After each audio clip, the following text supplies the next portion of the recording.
Hey racers, and welcome back for another video. Today's video is how to use active recovery after race day. So what are some things that you can do to help speed up your recovery after racing or after riding, so you don't get as sore and as fatigued. If you're doing multiple day events, then so you can recover for the next day. Otherwise, just so you can get back into training and everyday life and not have to take a week off training every time you get on the bike. So there's a few different strategies, but overall what we're working towards is our body has what's called the lymphatic system. So our lymphatic system pumps lymph around our body, and what it helps to do is push white blood cells around the body, which help our body to repair itself and remove toxins. Okay, so toxins are released whenever we have any type of muscle damage. Muscle damage can be from going training, going exercising, it could be rolling your ankle.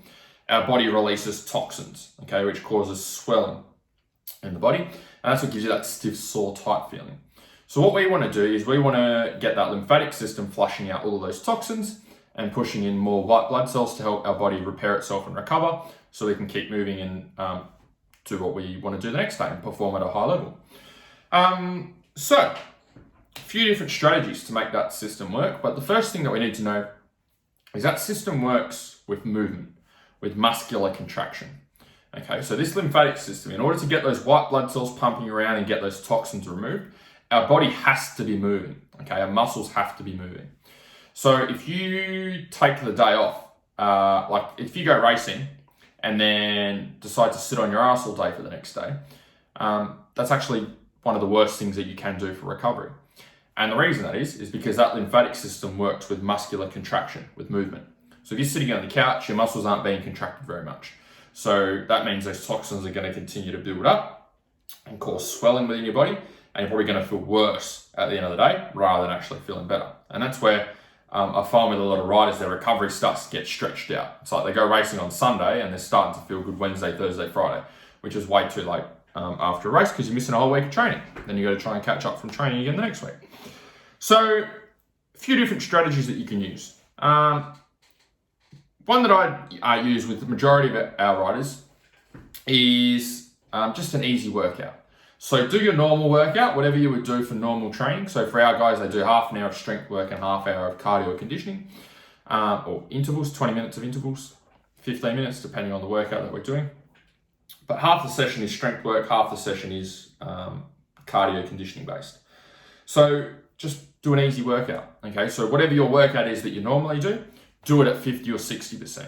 If you're doing 5 sets of 5 squats at 100 kilos, do them at 50 kilos. If you're doing rowing intervals for 20 minutes, you could do them for 10 minutes, or you could just do them at half the effort. Just take it easy. Instead of going 100%, go 60% for every effort.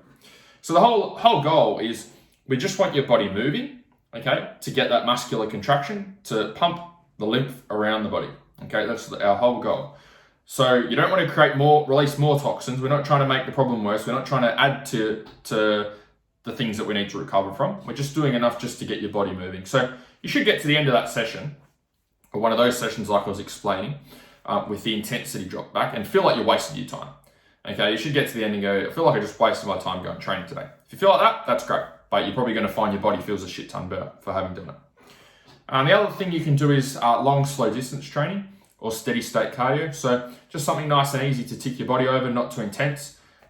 Easy mountain bike ride, easy cycle ride for 20 minutes, half hour, easy row, easy go for a swim, go for a walk at the swimming pool. Anything that's just low intensity, okay? So like if going for a half hour mountain bike ride for you is fucking hard work, then don't do that, okay? The whole goal is just low intensity, consistent movement for a period of time. Other thing that you can do to help the lymphatic system work, you can use foam rolling. So if you haven't got a foam roller, invest in a foam roller, and you can do some foam rolling. If you go back on my YouTube channel to some of the older videos where I used to do a lot of mobility videos or content, you'll see heaps of stuff there on foam rolling and how to get the most out of your foam roller. Hot and cold contrast therapy. So you could do like 20 seconds freezing cold, couple of minutes hot, and do that in the shower. That's easy enough. If you've got facilities, if you can go hot, cold while you're at the swimming pool. If you've got like an outdoor pool and an indoor pool, or a heated spa and an outdoor pool, you can jump backwards and forwards between those. In summer, probably going to be a bit harder outdoors because the water's going to be warm. But the whole idea is we want your body to go from hot to cold, hot to cold.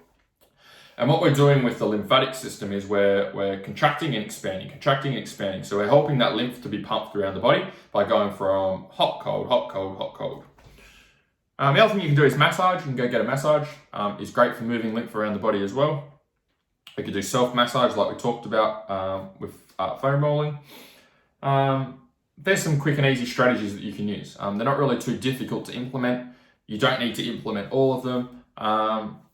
Just implement the ones that you like to implement. For me, I prefer still to go training and do something. So I'll just keep in my normal routine of training and just drop all the intensity back. For some of you, if you're going racing, you might be traveling or be a bit further away. Then what I would do in that case is pick something else. Even just going for a walk. Okay, go for a 20-minute, half-hour walk if you're stuck in a country town or not in your normal environment. If you're traveling a lot or driving in the car, try and do some of this active recovery work before you leave racing, before you get in the car, and then also any stops that you're having as well. So if you're stopping for petrol, do a few squats, okay? I'll do a few push-ups, or do a few stretches, or do a bit of foam rolling for a few minutes. Just that little bit of work makes a huge difference. Even if you only spend 5 or 10 minutes at each stop doing these things, make a world of difference in comparison to doing nothing and just doing a whole heap of driving and sitting down and riding off the day. Then you're just going to find it hard to recover and hard to get back into training.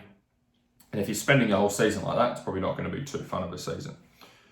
Common mistakes that I see, people have no recovery plan at all. Okay, some people just go straight from the races. It's all about just packing up, hurry up and rush home.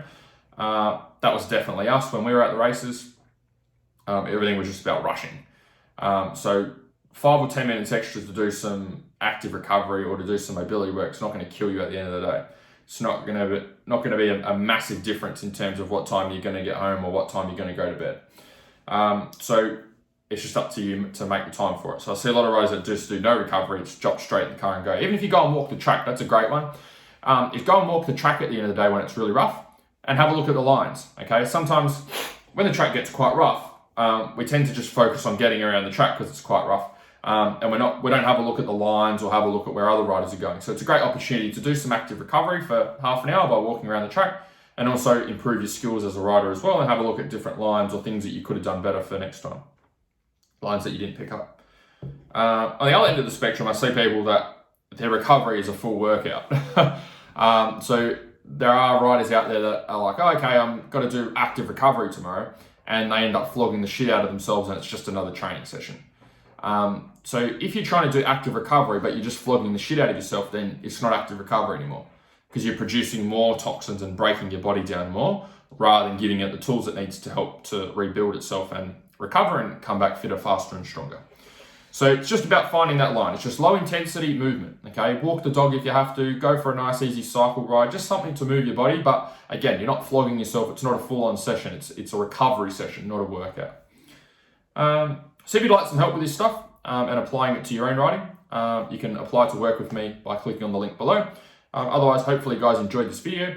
Just pick one recovery technique to use. Okay, you don't have to try and use all of them. Just pick one that you feel is going to be most beneficial for you and use it, get the results from it. Otherwise, hopefully you guys enjoy this video and I will chat to you soon. See ya.